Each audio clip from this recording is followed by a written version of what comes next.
Hey students, in this video I'm going to be reading our 3 Robert Frost poems. They take place between page 298 and 302.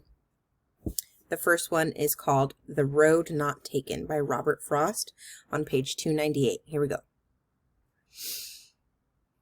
Two roads diverged in a yellow wood, and sorry I could not travel both and be one traveler. Long I stood and looked down one as far as I could to where it bent in the undergrowth.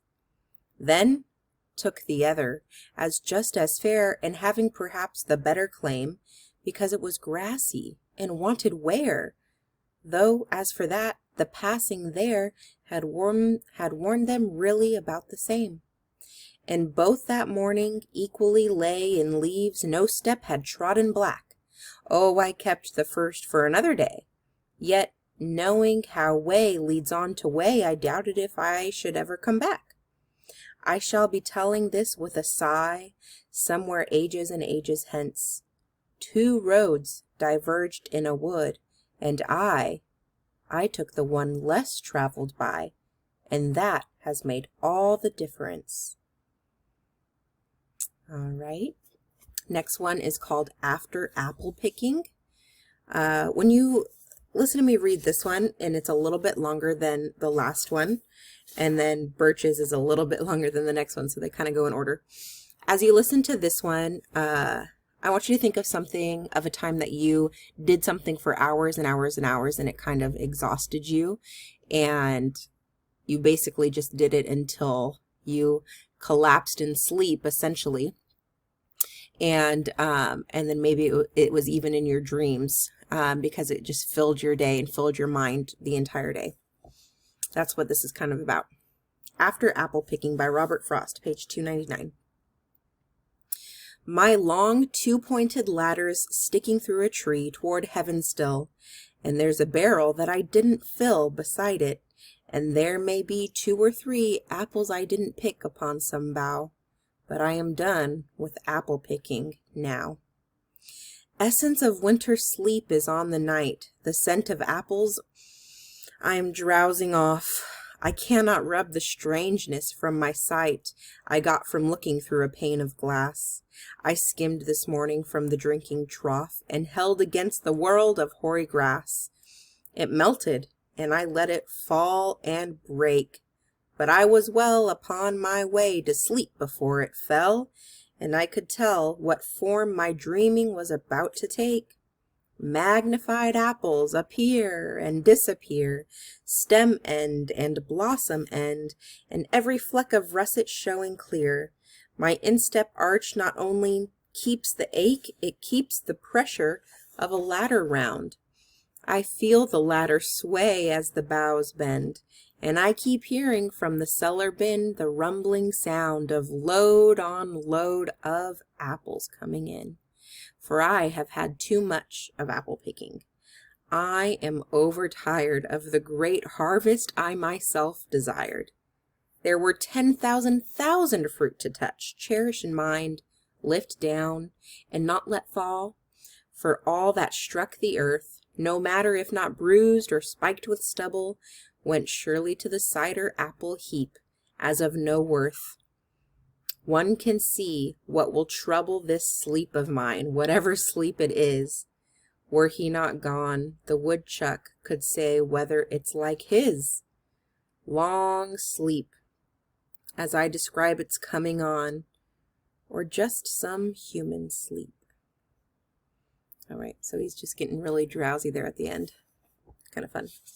All right, this one is just slightly longer than that one. It's called Birches. This is what your discussion board post is on. This is on page 301. As a little reminder, you're trying to look for what is happening in this poem. Let me see if I can remember them off the top of my head. What's happening? Oh. How the language that he chooses conveys the themes and ideas that he's trying to get across, and do you like this poem as a modernist poem better than other types of modernist poetry, like more experimental types, like think E.E. Cummings, which were maybe you have read on your own so far, or maybe it's coming up soon for you. But this is a different style than that. So what style do you like better and why? So this is what your discussion board post is about. Okay. Birches by Robert Frost on page 301 and 302. When I see birches bend to left and right across the lines of straighter, darker trees, I like to think some boy's been swinging them. But swinging doesn't bend them down to stay, as ice storms do. Often, you must have seen them loaded with ice a sunny winter morning after a rain. They click upon themselves as the breeze rises and turn many-colored, as the stir cracks and crazes their enamel. Soon the sun's warmth makes them shed crystal shells, shattering and avalanching on the snow crust. Such heaps of broken glass to sweep away, you'd think the inner dome of heaven had fallen. They are dragged to the withered bracken by the load, and they seem not to break, though once they are bowed so low for long, they never right themselves. You may see their trunks arching in the woods years afterwards, trailing their leaves on the ground like girls on hands and knees that throw their hair before them over their heads to dry in the sun.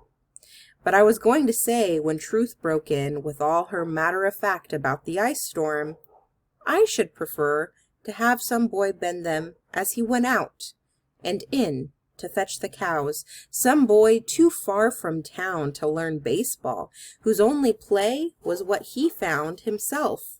Summer or winter he could play alone.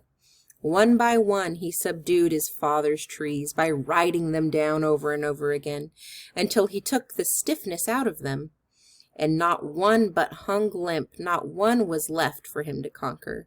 He learned all there was to learn about not launching out too soon, and so not carrying the tree away clear to the ground. He always kept his poise to the top branches, climbing carefully with the same pains you use to fill a cup up to the brim and even above the brim.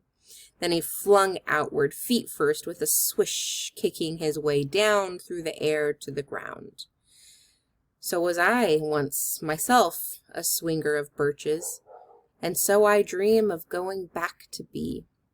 It's when I'm weary of considerations, and life is too much like a pathless wood where your face burns and tickles with the cobwebs broken across it, and one eye is weeping from a twig's having lashed across it open.